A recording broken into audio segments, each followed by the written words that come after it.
Hey everyone, welcome to the WWE news that came. This is basically my thoughts on some of the news items that came out of Raw last night. Now, you'll probably already listened to my Raw review here on my channel for last night, but these are just some news items I want to talk about from last night.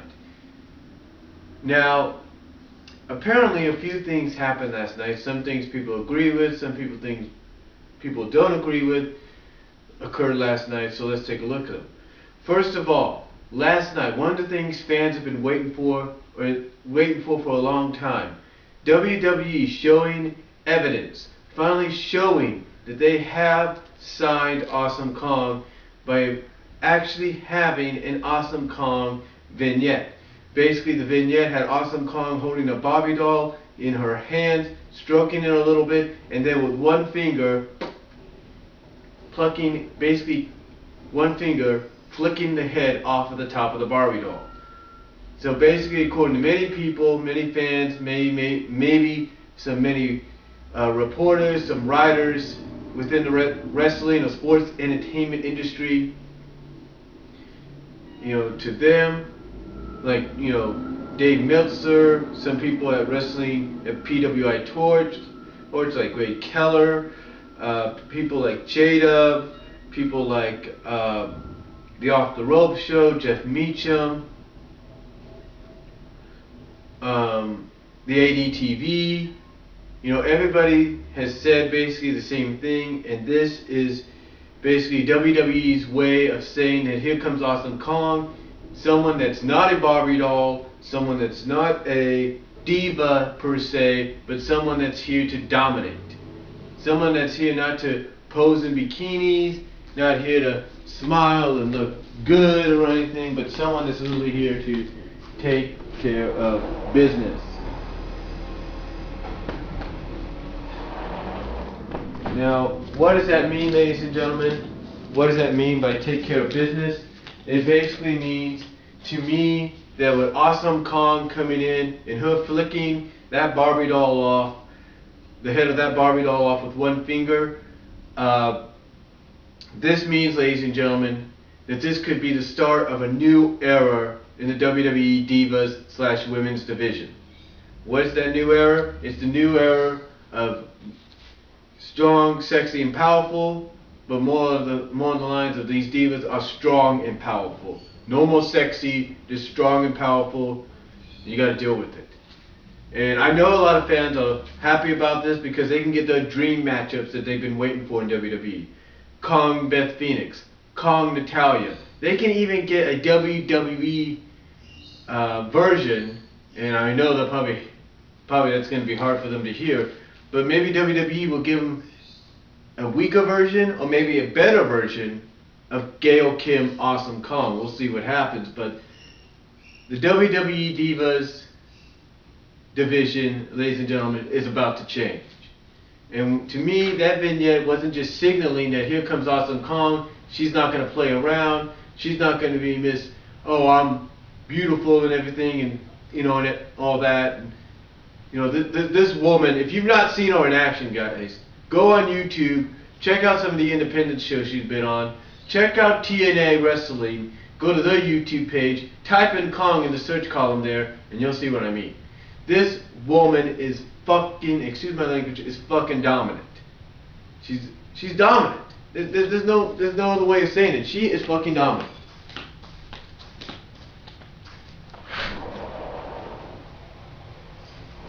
She is fucking dominant, ladies and gentlemen. She is fucking dominant. And what I mean by that is,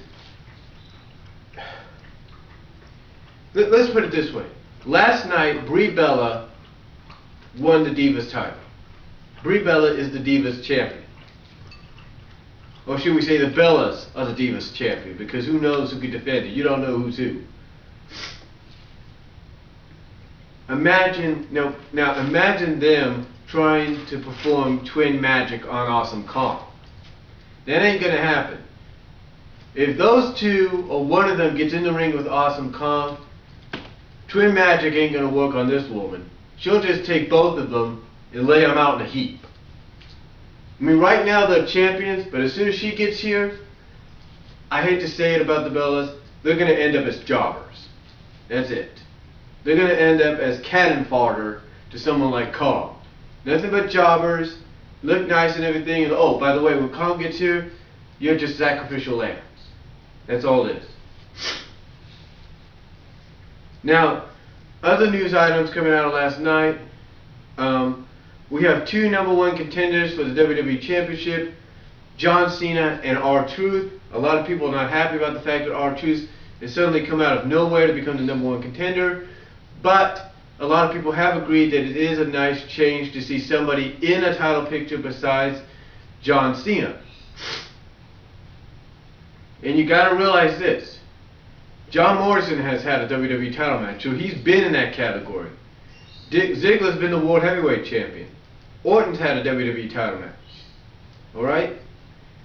R-Truth has never been involved in a match to where he's competing for the WWE Championship one-on-one or in any kind of triple threat or any kind of matchup either way.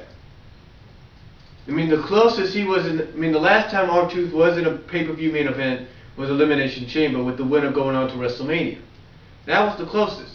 We hadn't heard from him that much on Raw. And, I mean, yeah, and true, he's shown up on Raw sporadically and lost a few matches. He's been on Superstars, won a few matches. But here's the thing. I think WWE was just waiting for the opportunity. And I'm pretty sure R-Truth has paid his dues enough, I guess, to someone in WWE that they said, you know what? Let's give him an opportunity. Let's put him in that main event scene. And that's what they did. That's what they did. I mean, people have been asking, give us a fresh face. Someone that's never really had an opportunity, and this is its opportunity. I said this in my review last night that you can watch before this. I said this in my review.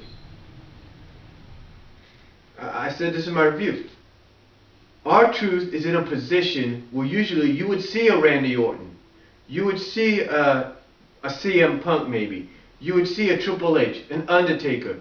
And if they were still with the company, a Batista, a Chris Jericho, and even before he retired last night, and I'll get to that in a minute, Edge. This is a position those guys would be filling instead of R-Truth. But since R-Truth is filling it, it shows you that, I guess to somebody, he's paid his dues already enough to at least be included in the title picture. I mean, that's what I feel. Some of you may not agree with that, but that's what I feel. But one thing everybody can agree on is at least it's a fresh face that's never really been in a championship match on any level. I mean, let me put it this way.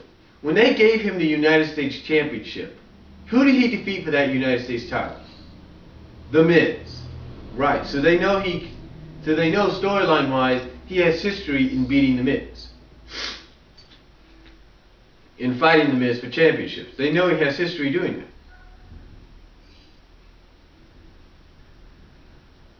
So that's why they did. And I think also the seeds were also planted way in advance. They just never really came to fruition until now. Because remember, he was sort of like a focal point, or one of the focal points, during the whole Nexus Cena deal. And he was in the SummerSlam main event. So what does that tell you? WWE is obviously high on him. They just probably wanted to wait a little bit. Let his popularity simmer down. Probably tell him, look, Ron, we want to put you in the main event, but let's have you job out a little bit. Are you willing to do that? And he probably said, sure, no problem.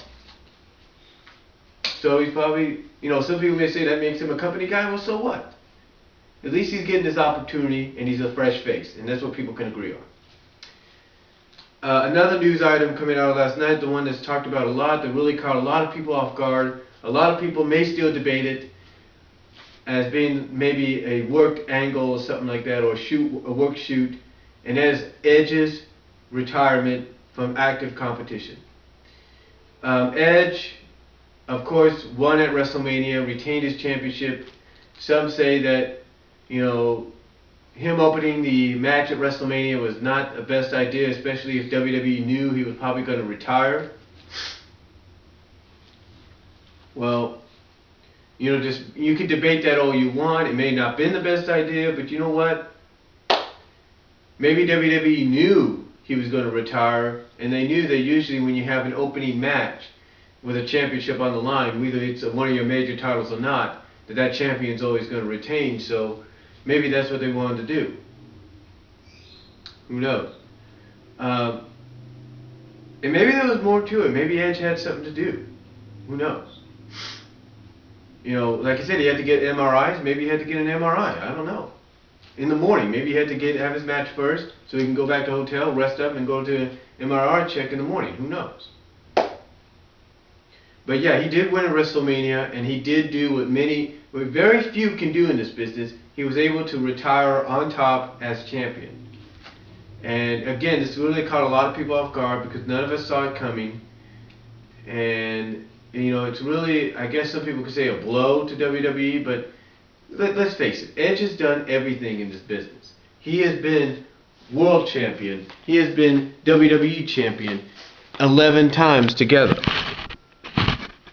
Altogether, he has been 11 times. He has held both the world title and the WWE championship. He has been a multiple time Intercontinental champion. He's been a U.S. champion and was still considered a WCW title. So he has the distinction of being a U.S. champion under the WCW banner, or WWE-owned WCW banner.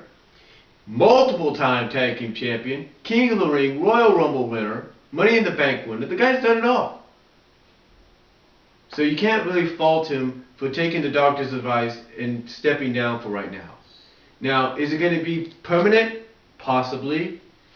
Is it going to be like a Shawn Michaels where he's gone for a few years and he comes back?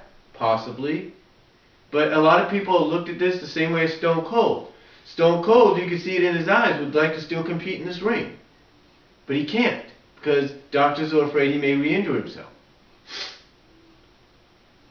So, but he showed he could still go, so obviously he's healed up enough to do that.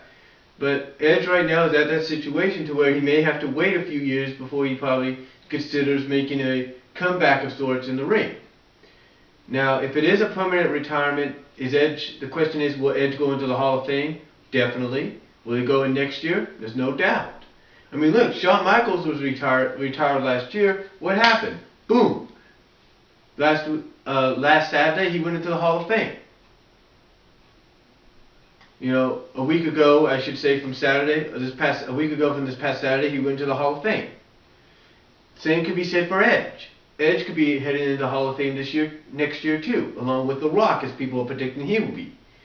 So, but Edge retiring really caught a lot of people off guard. Nobody really knew what was going on.